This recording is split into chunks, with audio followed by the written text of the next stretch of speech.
യൂട്യൂബിന് വിട. സൂര്യയിലെ എല്ലാ പരമ്പരകളും സംരക്ഷണത്തിന് ശേഷം തികച്ചും സൗജന്യമായി സൺ നെക്സ്റ്റ് ആപ്പ് ഡൗൺലോഡ് ചെയ്യൂ. കണ്ടാസ്വദിക്കാം നിങ്ങളുടെ പ്രിയ പരമ്പരകൾ. ഇനി അനുമോളുടെ നേർക്ക് ഇമാതിരി പരിപാടിയായിട്ട് വന്നാൽ ഈ മഹേശ്വരുടെ തനികുണം നിങ്ങൾ മനസ്സിലാക്കും. പറഞ്ഞില്ലെന്ന് വേണ്ട. വേണ്ട മോളെ, ഉറങ്ങുന്നവരെ ഉണർത്താം, ഉറക്കം നടിക്കുന്നവരെ ഒരിക്കലും ഉണർത്താൻ കഴിയില്ല. വാ മധു, അനുമോളെ മുറിയിലോട്ട് കൊണ്ടുപോവാം. അവന്റെയൊക്കെ ഒരു ഡോക്ടറും തെളിവെടുപ്പും ഒന്നും ഗതിപിടിക്കില്ല എന്ന് വന്നപ്പോ നാടകം കളിക്കാൻ ഇറങ്ങിയിരിക്കുക. എല്ലാം എനിക്ക് മനസ്സിലാവുന്നുണ്ട്. മഹേശ്വരിയെ കബളിപ്പിക്കാൻ ആരും നോക്കണ്ട. മധു, നീ ആ വീൽ ചെയർ എടുത്തോണ്ട് വാ മോളെ, പതുക്കെ. എണ്ണീക്ക്.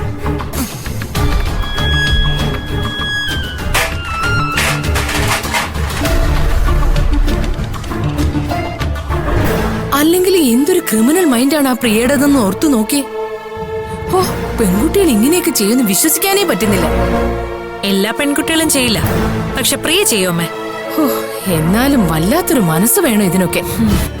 ആരും അറിയാതെ ഡോക്ടറെ പോയി കാണുക, കൃത്രിമമായിട്ട് ഗർഭം ധരിക്കുക, അത് മറ്റൊരാളുടെ തലയിൽ അടിച്ചേൽപ്പിക്കുക. ഞാൻ പോലും എന്റെ മോനെ ഒരു വേള സംശയിച്ചല്ലോ എന്ന് ഓർക്കുമ്പോഴാ.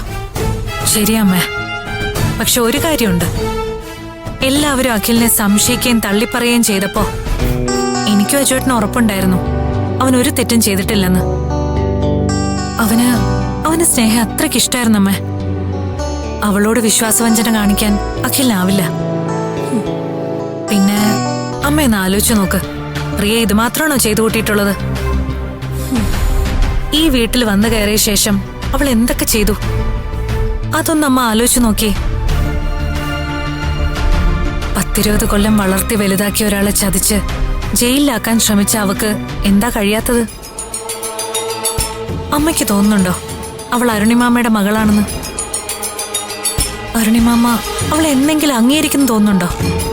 ഇല്ല മോളെ, ചേച്ചി എന്നോട് പറഞ്ഞത് അവളൊരു വലിയ നുണയാണെന്നാ. എത്ര പെട്ടെന്ന് അരുണിമാമയ്ക്കത് മനസ്സിലായി. എന്നിട്ടും ഇവിടെയുള്ളവർക്കത് തിരിഞ്ഞു കിട്ടുന്നില്ലല്ലോ എന്നോർത്താ. സ്നേഹസദനത്തിലെ കുട്ടികളില് അരുണിമാമയുടെ മകളായി പിറക്കാൻ ആർക്കാണാവോ ഭാഗ്യം ലഭിച്ചത്? അത് നീയായിരുന്നെങ്കിൽ എന്ത് നന്നായിരുന്നേനെ, അല്ലേ മോളെ? അതിന് തക്ക പുണ്യൊന്നും ഞാൻ ചെയ്തിട്ടില്ലമ്മേ. എന്റെ കാര്യം പോട്ടെ, ഈ കാര്യം അഖിലിനെ എത്രയും പെട്ടെന്ന് അറിയിക്കേണ്ടത്. അച്ഛമ്മ വിശ്വസിച്ചാലും ഇല്ലെങ്കിലും ആ ഡോക്ടർ പറഞ്ഞതാ സത്യം. അതെനിക്ക് ഉറപ്പാ മോളെ. നന്ദേട്ടനെങ്കിലും ഒന്ന് വിശ്വസിച്ചാ മതിയായിരുന്നു. ഒത്തുതീർപ്പിന് ചെന്ന അച്ഛനോട് സംസാരിച്ചു വെച്ച് നോക്കുമ്പോ അതിന് വലിയ സാധ്യതയൊന്നും ഞാൻ കാണുന്നില്ല. പക്ഷെ ഇന്ന് പ്രിയ വീണില്ലേ, അത് ഉറപ്പായിട്ടും ആ ഡോക്ടർ പറഞ്ഞു കേട്ടിട്ടാ. അവളുടെ മനസ്സിന്റെ താളം ഇന്നത്തോടെ തെറ്റാൻ തുടങ്ങും. അജുവേട്ടൻ ആ ഡോക്ടറെ കോടതിയിൽ ഹാജരാക്കും നമുക്ക് മനസ്സിലായിട്ടുണ്ട്. അവള് ചെയ്ത മുഴുവൻ തെറ്റുകളും ഓരോന്നായി പുറത്തു വരാൻ തുടങ്ങിയെന്ന് തോന്നിയപ്പോഴാ അവക്ക് ബോധക്കേടുണ്ടായത്. അപ്പോ അവളീ കാണിക്കുന്നത് നമ്മൾ സംശയിച്ചതുപോലെ നാടകം തന്നെയാണല്ലേ?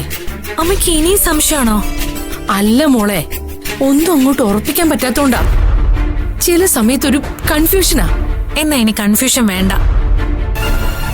അവൾ എന്നെ നോക്കി ചിരിച്ച് കണ്ണടച്ച് കാണിച്ചത് ഞാൻ ശരിക്കും കണ്ടതാ. അവൾ എന്നോട് ചെയ്തു കൂട്ടിയ കാര്യങ്ങളൊന്നും ഞാൻ മറന്നിട്ടില്ലമ്മേ. ഈ വീട്ടിലെ പലരും മറന്നിട്ടുണ്ടാവും. അതിനെല്ലാം അവൾ ഇവിടെ വെച്ച് എന്നെ മറുപടി പറയണം, ഇല്ലെങ്കിൽ പറയിപ്പിക്കും ഞാൻ. അമ്മയുണ്ട് എന്റെ മോളുടെ കൂടെ. വിഷം വെച്ചും പടക്കം തിരികെയും കണ്ണു കളഞ്ഞും നിന്നോട് കാണിച്ചു കൂട്ടിയതിനെല്ലാം അമ്മ കൊടുത്തോളാം മറുപടി. നീ എന്തെങ്കിലും ചെയ്താലല്ലേ തടയാൻ അമ്മയും മധുവൊക്കെ വരുള്ളൂ. എന്നോട് ആരാ എതിരിടാൻ വരുന്നതെന്ന് ഞാനും ഒന്ന് നോക്കട്ടെ. മോള് വാ.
നീ എന്റെ മോനെ എല്ലാവരുടെ മുന്നിൽ വെച്ച് മോശക്കാരനാക്കി.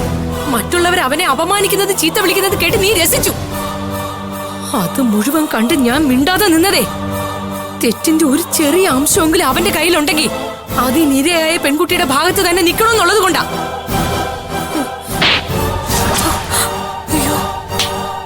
തുടക്കം എന്ന നിലയില് തൽക്കാലം നീ ഇത് പിടിക്ക്. മുതലും പലിശയും പിന്നാലെ വരുന്നുണ്ട്, കേട്ടോടി.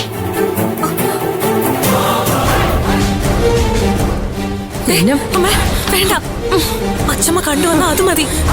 നമുക്ക് പിന്നീട് ഒരു അവസരം കിട്ടും. വാ അമ്മേ, വരാനല്ലേ പറഞ്ഞേ. മോള് നോക്കിക്കോ, ഇവളുടെ അസുഖം മാറി ഇവളെ എത്രയും പെട്ടെന്ന് സംസാരിക്കണം. ഇല്ലെങ്കിൽ കോടതിയിലല്ല, ഇവിടെ വെച്ച് തീരുമാനിക്കുക ഇവളെ എന്തു വേണമെന്ന്. നീ ചെയ്ത ഓരോ കൊള്ളരുതായ്മയ്ക്കും നിശബ്ദമായിട്ട് സഹിച്ചോളാം ഞാൻ. എന്റെ മക്കളെ മരുമക്കളെ ഒക്കെ കുറെ നീ ദ്രോഹിച്ചു. ഇനി നിന്നെ കൊന്നുകളയാൻ എനിക്ക് മടിയില്ല, കേട്ടോ. അമ്മേ വേണ്ട, മതിന്ന് അമ്മേ, മതി. വാ.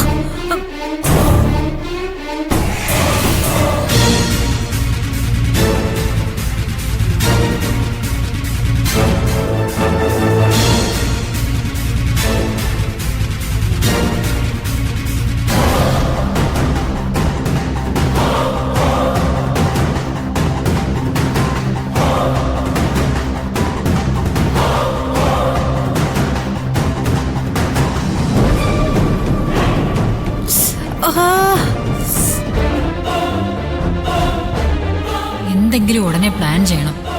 ഇങ്ങനെ തല്ലി കൊള്ളുന്നതിലും ഭേദം ഇവിടെ നിന്ന് പുറത്തു കടക്കുന്നതാ. എന്റെ എല്ലാ സ്വപ്നങ്ങളും തകർന്നടിയുന്നതിന് മുമ്പേ സുരക്ഷിതമായ ഒരു താവളം കണ്ടെത്തണം. ഈ വീട്ടിൽ ഇനി അധികം പിടിച്ചു നിൽക്കാൻ കഴിയുമെന്ന് തോന്നുന്നില്ല.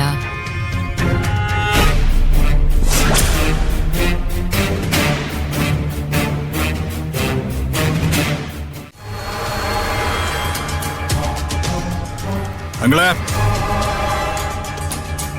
അങ്കിൾ, അങ്കിളെ,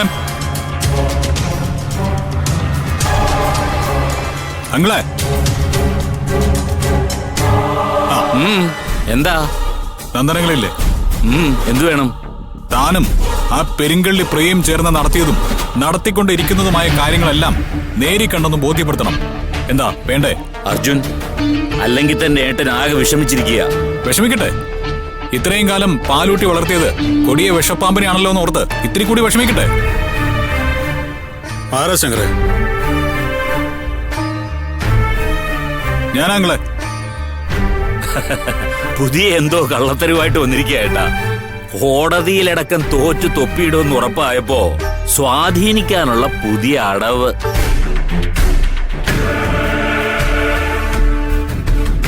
നന്ദനങ്കിളിനെ താൻ ഇത്രയും കാലം പറ്റിച്ചത് എങ്ങനെയാണെന്ന് എനിക്ക് മനസ്സിലായി. നല്ല അഭിനയം. നീ എന്തിനാ ഇങ്ങോട്ട് വന്നേ? ആരെങ്കിലും നിന്നെ ഇങ്ങോട്ട് ക്ഷണിച്ചോ? ഇല്ലെങ്കില്. പക്ഷേ ക്ഷണിക്കുന്നതും കാത്തിരുന്ന ചില സത്യങ്ങള് അങ്കിളിനെ അറിയിക്കാൻ പറ്റില്ല എന്ന് എനിക്ക് മനസ്സിലായി. അതുകൊണ്ടാ വന്നത്. നിന്റെ അച്ഛനും വന്നിരുന്നു, ചില സത്യങ്ങൾ പറയാനും ഒത്തുതീർപ്പിനുള്ള അപേക്ഷയുമായിട്ടും. ഇറക്കി വിട്ടപ്പോ ഞാൻ കൃത്യമായിട്ട് പറഞ്ഞിരുന്നതാണല്ലോ, ഇനി ഒരാൾ ആ കുടുംബത്തിൽ നീ പടിയാട്ടിരുന്നു. അച്ഛനെ വിട്ട് സ്വാധീനിക്കാൻ പറ്റില്ലെന്ന് മനസ്സിലായപ്പോ മകൻ ഇറങ്ങിത്തിരിച്ചതായിരിക്കും. എനിക്ക് അങ്കിളിനെ സ്വാധീനിക്കേണ്ട ഒരു കാര്യമില്ല, സ്വാധീനിച്ചിട്ട് ഒന്നും നേടാനുമില്ല. പക്ഷേ ഭാവിയില് നമ്മൾ ഒരു കുടുംബമായിട്ട് ജീവിക്കേണ്ടവരാണെന്ന ബോധ്യം എനിക്കുണ്ട്. അന്ന് അങ്കിളിന് കുറ്റബോധം തോന്നാതിരിക്കാനായി നേരത്തെ ചില കാര്യങ്ങൾ ബോധ്യപ്പെടുത്തണമെന്ന് തോന്നി വന്നു, അത്രേ ഉള്ളൂ.